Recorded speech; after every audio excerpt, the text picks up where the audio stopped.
Bienvenue sur PermaSanté. Après 4 ans d'absence, nous décidons de recommencer les vidéos pour continuer à actualiser les connaissances, à partager en tout cas un maximum de connaissances concernant le décodage biologique, la PNL, la microkiné, enfin tout un ensemble de techniques de santé qui gagnent à être connues et qui, je pense, à l'heure actuelle, manquent encore de reconnaissance et puis de validation, en espérant qu'un jour des personnes reprennent ces travaux-là et améliorent ça d'un point de vue au niveau recherche, au niveau scientifique.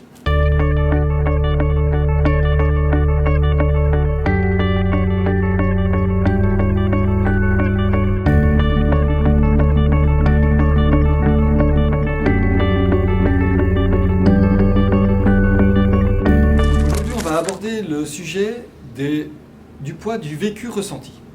Pour bien comprendre que ce qui est important, ce n'est pas le vécu, l'histoire, mais le ressenti de la personne. Pour vous expliquer ça, je vais prendre un exemple. Admettons qu'on se promène, vous et moi, tranquillement dans la rue, et puis on arrive à l'embranchement d'un carrefour, et 2 véhicules arrivent et se percutent. Cela crée un grand bruit, nous sommes surpris tous les deux, on se tourne vers l'accident, on observe un peu ce qui se passe, et puis, face à cette situation, nous allons tous les deux avoir le même vécu. Le vécu, c'est l'accident. Mais on peut avoir un ressenti différent. Première hypothèse, je peux avoir vu ça comme la personne qui arrive de droite arrivait beaucoup trop vite, je considère que c'est un jeune fou furieux qui ne sait pas conduire, ou un vieux fou furieux qui ne sait pas conduire, peu importe l'âge, et donc qui est responsable de l'accident. La personne à côté de moi va peut-être être plus empathique en disant « Oh, les pauvres, les malheureux, que c'est quand même triste ce qui leur arrive ». Un autre exemple de réaction émotionnelle qu'on peut avoir, c'est de la colère ou de l'angoisse ou de la nervosité, commencer à hurler au milieu de la rue ou se mettre à pleurer. Voici bien un exemple où pour le même vécu, nous avons tous des ressentis différents. Vous et moi, on ne ressentira pas la même chose si on vit la même chose. C'est un critère important lorsque l'on cherche à comprendre le sens d'une pathologie. Ce qui est avant tout important quand on fait, en l'occurrence, du décodage biologique ou de la médecine nouvelle de la mort, on va chercher à avoir non pas le vécu du patient, mais son ressenti. Quand on considère ce vécu ressenti et qu'on s'attache au ressenti du patient, à l'émotion qui a été prise dans l'état de stress, on va se regarder aussi à l'intensité de ce ressenti.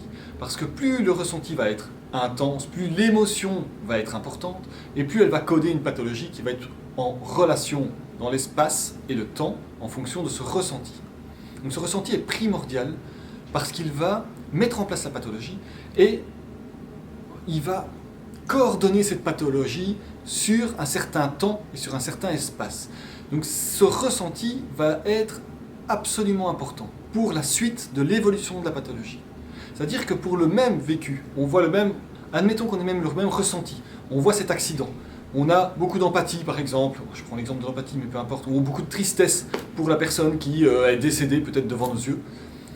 Eh bien, peut-être que moi, je travaille en milieu hospitalier, on a l'habitude d'avoir des personnes qui décèdent, on apprend un peu à se protéger, à prendre une certaine distance vis-à-vis de ça, on apprend à prendre du recul, et donc j'aurai peut-être une tristesse qui va être plus minorée, moins importante.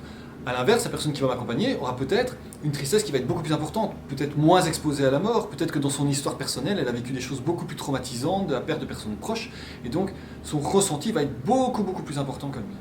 Donc l'importance déjà de faire la part entre le vécu, l'histoire et le ressenti du patient, et surtout le poids que ça a pour chaque personne, parce que ce poids est différent pour chacun des intervenants.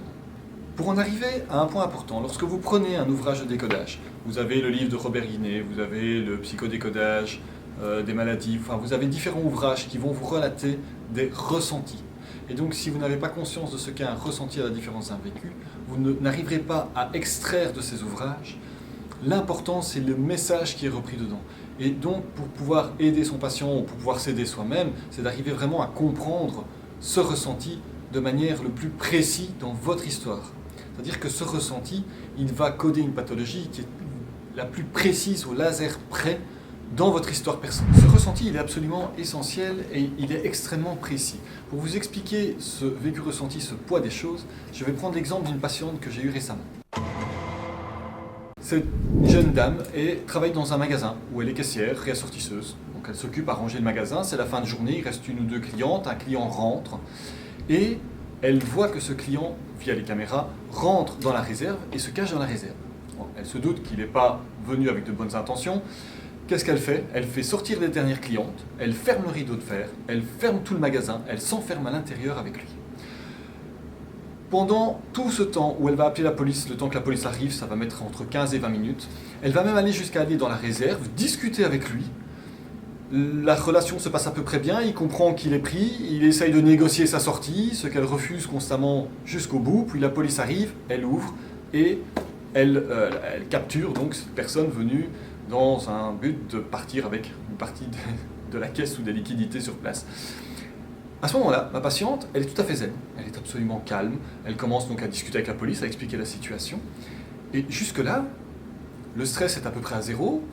Le vécu est quand même relativement stressant, hein. Techniquement, une personne normale serait quand même très stressée face à quelqu'un qui peut représenter un danger, qui vient là avec de mauvaises intentions, mais jusque-là, elle est tout à fait calme. Et donc le vécu, pas de raison de coder une pathologie. Sauf qu'à un moment donné, après avoir discuté avec la police, sa collègue arrive près d'elle, en panique, et lui dit « Mais tu te rends compte, il aurait pu t'agresser, il aurait pu te tuer. » Et là, elle le prend. Tout ce stress, des 20 minutes restées enfermées avec lui, de tout ce qu'elle a accumulé, de l'heure discuter avec la police, le temps que tout se mette en place, etc. Et là, elle se rend compte qu'effectivement, il aurait pu la tuer. Il aurait pu l'agresser, il aurait pu la frapper, ou voilà. Et là, à ce moment-là, elle s'effondre en larmes, la crise voilà, les muscles se déchargent, et là, elle code sa pathologie. C'est-à-dire que si cette collègue n'était pas venue lui dire ça, elle reprenait sa voiture, elle rentrait chez elle, elle aurait peut-être raconté ça à son époux, bah, tu sais ce qui m'est arrivé aujourd'hui, etc.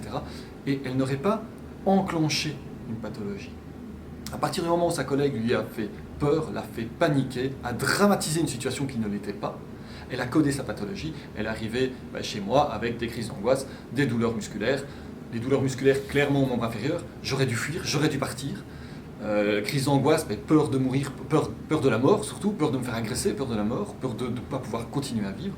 Et donc, cette patiente a codé une pathologie, heureusement qu'on a très vite déprogrammé, c'est quelqu'un que je suis depuis déjà un petit moment pour d'autres choses, et donc très vite on a déprogrammé ça, on a relâché un peu la tension en lui expliquant bien qu'il ne s'était rien passé, que tout ce qu'elle a imaginé était purement hypothétique, et donc le ressenti qu'elle a créé, en fait, n'existait pas réellement, mais ce ressenti a un poids réel chez elle, a codé une pathologie réelle qui a engrangé tout un mécanisme psychocorporel, surtout corporel, puisqu'elle a eu des atteintes surtout au niveau des membres inférieurs, qui, voilà, si on passe à côté de ça, si on ne lui explique pas, si on ne vient pas chercher le ressenti, si on ne vient pas chercher ce détail-là, elle va vous raconter l'histoire du vécu qui est, finalement, elle était tranquillement avec le magasin, avec le gars, elle vous dit clairement, hein, j'étais bien au calme, il n'y a pas eu de souci, il était très gentil, ça s'est super bien passé.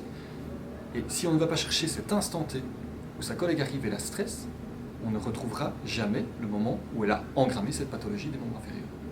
Voilà un exemple concret de l'importance du ressenti et non pas du vécu. Le vécu, il peut être le même pour tout le monde, le ressenti va être très clairement différent et le poids que ça va avoir va être encore différent en fonction de la dramatisation ou pas de la situation. Petite vidéo pour se remettre un peu dans le fil des vidéos précédentes qui vient apporter un petit plus à l'histoire de cette chaîne en espérant que ça vous a plu, que ça va relancer un peu tout ça. N'hésitez pas à mettre un pouce bleu, à laisser un commentaire, abonnez-vous à la chaîne et puis d'autres vont suivre sur d'autres sujets, on va apporter d'autres sujets, on essaiera de faire pas trop long, ça dépendra un peu de ce qu'on aborde en essayant de rester dans des formats relativement agréables à suivre. Un tout grand merci de m'avoir suivi, passez une bonne journée.